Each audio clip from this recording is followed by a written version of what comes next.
কত বছর বয়স আপনার? 75। দিদি ভাই আছে, বিয়ে করেছেন? আছে। ওনার বয়স কত? ওনার বয়স 70।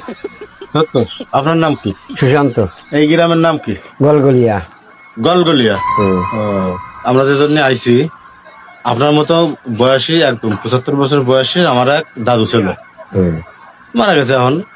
আর দিদি ভাই, আমার দাদু যখন প্রথম বিয়ে করে নিয়ে আসে না, তখন ওই দিদি ভাই চেহারা দেখে সবাই মুগ্ধ। মানে সে কি পাম পাম কত প্রকার আছে, সেই বউ পানো পাখি এত নয়ের বউ।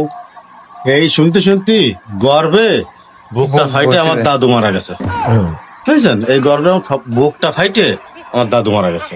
সবাই ভালো ভালো কইছে। এখন বছর 10 পরে আমার ওই দাদি মানে দিদি ভাই প্রেগনেন্ট হয়েছে, মা হতে চলেছে। আমার ওই দিদি ভাই আর কি, দাদু তোমার আগে গর্বের বুকটা ফাইটে গেছে, বুক ফাইটে জায়গায় মরে গেছে। এখন 10 বছর পরে আমার দিদি ভাই আবার প্রেগনেন্ট হয়ে গেছে, মানে বাচ্চা কাচ্চা। বুঝেছি। ঠিক আছে। এখন আমরা তো আর কি নাতি পোতা, গ্রামে তো আমাকে একটা মান সম্মান আছে, আর মুখ তো দেখাতে পারতেছি না। 2 ভাই আমরা। ভাই তোর দাদু মারা গেছে 10 বছর আগে, তোর দিদি ভাই মা হতে গেল ছিয়ে দে, একটা বিষয় না? বিরাট বিষয়। এখন আবার ডেলিভারির সময় সামনের সপ্তাহে, বুঝছেন? মনে করেন বয়স হয়ে গেছে তো, 15-16 মাসে ডেলিভারি হয়। যারা বৃদ্ধ তাদের 15-16 মাসে ডেলিভারি হয়। কারণ 14 মাস হয়ে গেছে, আর ডাক্তার বলেছে সামনের সপ্তাহে আছে ডেলিভারির ডেট। কারণ ডাক্তারের কাছে সবকিছু খুলে বললাম, ডাক্তার বলেছে যে এই ডেলিভারির সময় হয় বাচ্চা বাঁচবে না মা বাঁচবে। এখন তাহলে ওই বাচ্চার বাপের সিগনেচার লাগবে, সে বাধ্য গেছে মরিয়ে। আর কোন পাবো, বিষয় তো চিন্তা ভাবনার একটা ব্যাপার। এখন আর আসছেন ওই ডাক্তার বলেছে যে এই সপ্তাহের মধ্যে বাপরে হাজির করতে হবে, বুঝেছেন? এখন বাপটা আমরা কোন পাবো?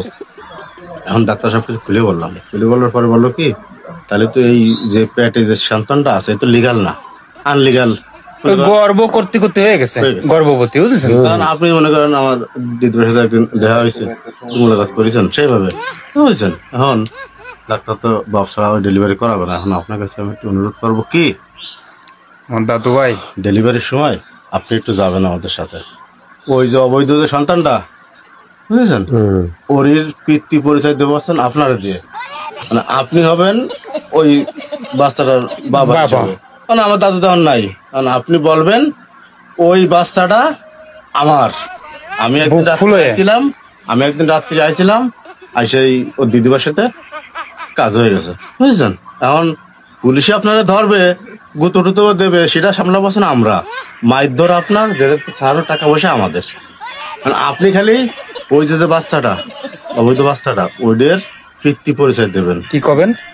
বলবেন কি ওইটা আমার, বলবো? হ্যাঁ বলেন। কি ওইটা আমার ছেলে? হ্যাঁ ওইটা আমার ছেলে, বলতে পারবেন না? কিভাবে বলবেন কোন দিন? একটু আমার মতন দেখান দি। ডাক্তার সাহেব, ওই ছেলের বাবা আমি একটু দেখান, বলেন দি। ডাক্তার সাহেব, ওই ছেলের বাবা আমি বুকে হাত দেন, এভাবে বলতে পারবেন না? আরেকবারে বলেন, হয়নি সুন্দর করে।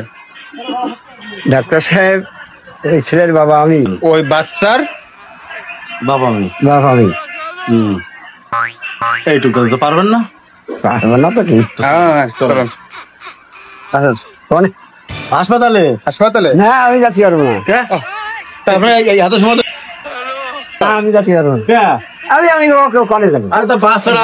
আপনি তো কেবল বললেন না, দায়িত্ব নিতে হবে না? আমি যাচ্ছি, আমি কাজ কেবল তো কলেন যাও নগদে চোখ পল্টে গেছে। বাচ্চার দায়িত্ব নেবেন না আপনি? আমার দাদির ধরে যখন ছিলেন সেই সময় তো খুব মজা লইছেন। আমি ওসব পারবো না। আপনি তো কেবল না, আপনি তো করেন যে আমি ওই বিটির দ্বারা ছিলাম। আমি যাচ্ছি পারবো না। আপনি তো কেবল স্বীকার করলেন যে ওই বাচ্চার বাবা আমি যাচ্ছি পারবো না। দাদু তোমার পাইতে দাদু দাদু আমার দাদু দাদু আরে শোনো, ভিডিও হচ্ছে, শোনো। ও দাদু